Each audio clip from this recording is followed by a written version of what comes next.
Thank you for waiting for a few moments. I had a meeting downtown that I couldn't leave early. Later today, I'll chair a hearing on the Convention on the Elimination of All Forms of Discrimination Against Women, commonly known as CEDAW.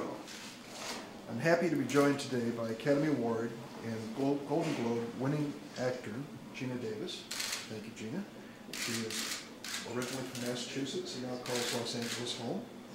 She's a longtime women's rights advocate and will be testifying at our hearing. Also with us is Ambassador Linda Tarr-Whalen, who calls South Carolina home. That's right. St. Helena? St. Helena Island. St. Helena Island, which she isn't in for a month. This is a beautiful place. She's a leading CEDAW advocate who's here to represent a coalition of literally hundreds of civil rights and women's rights organizations that support U.S. ratification of CEDAW. CEDAW is the only treaty to focus on the human rights of women. It addresses issues like violence against women, sex trafficking, the right to vote, and access to education. Why do we need it? Because the human rights of women and young women all over the world are violated at an alarming rate. To take one example, violence against women in the world today is at epidemic level. In South Asia, countless women and girls have been burned with acid, including Afghan girls, attacked by the Taliban for the simple act of attending school. Literally hundreds of thousands of women have been raped in the Democratic Republic of Congo and other conflict situations. I've seen them. I've met them. I've watched their poor, struggling lives as they try to overcome the victimization that's taken place. This Human Rights Subcommittee explored this horrible phenomenon in 2008 when we held a hearing on rape as a weapon of war. CEDAW isn't going to cure all of these problems, but it can have a real impact in improving the lives of women and girls around the world. For example, CEDAW has led to the passage of laws prohibiting violence against women in countries like Afghanistan, Ghana, Mexico, and Sierra Leone. It led to women being given the right to vote in Kuwait. It's been ratified in 186 out of 193 countries. I'm sorry we don't have the map here, but sadly, we do have a chart. Sadly, the United States is not one of the nations that has ratified this treaty. Look at the company we are keeping and refusing to ratify this treaty.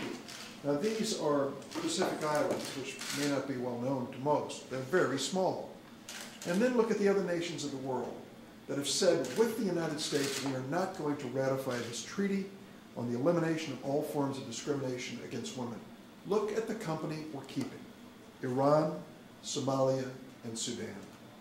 We can do better. Under Presidents George H.W. Bush, Ronald Reagan, and Bill Clinton, the United States ratified similar agreements on genocide, torture, and race. It's time to renew this proud bipartisan tradition and join the rest of the world in demonstrating our commitment to human rights and women's rights. Now let's be clear. The United States does not need to ratify CEDAW to protect the rights of American women and girls. The robust women's rights protections in U.S. law far exceed the requirements of this treaty. Ratifying this treaty will not change U.S. law in any way. So why should we do it? Because CEDAW will enhance our ability to advocate for women and girls around the world. Let me quote from a letter we received yesterday from retired Supreme Court Justice Sandra Day O'Connor, the first woman to ever serve on our Supreme Court. Justice O'Connor supports CEDAW. Here's what she wrote, quote, "The Senate's failure to ratify CEDAW gives other countries a retort when U.S. officials raise issues about the treatment of women, and thus our non-ratification may hamper the effectiveness of the United States in achieving increased protection for women worldwide." Justice O'Connor is right. We need to ratify CEDAW so that we can more effectively lead the fight for women's rights in every corner of the world.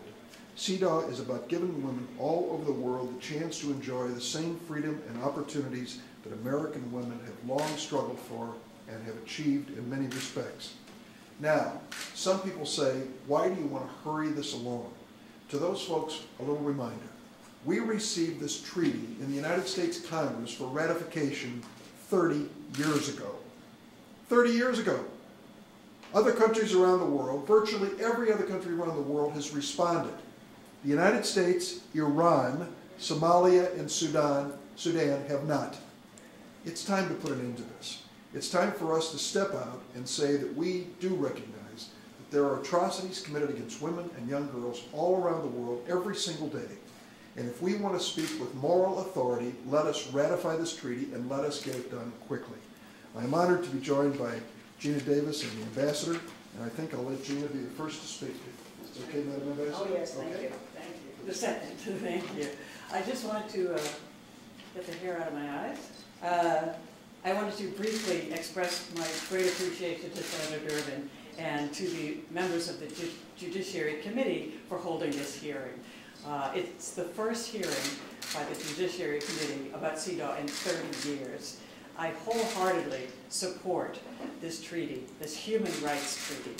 I've spent most of my adult life advocating for women and girls, and it is my passion to work for the empowerment and equality of women, in part through my partnership with the UN.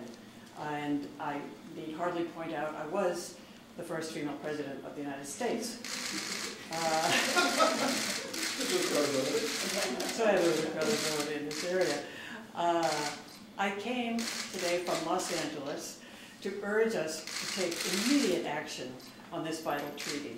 Currently, as the Senator pointed out, we are one of only 7 countries who have not ratified it, including Iran, Sudan, and Somalia. Let us not stand with these countries for another day. Let us instead stand as leader, example, and inspiration to the rest of the world. Thank you. Thank you. Ambassador. Thank you very much.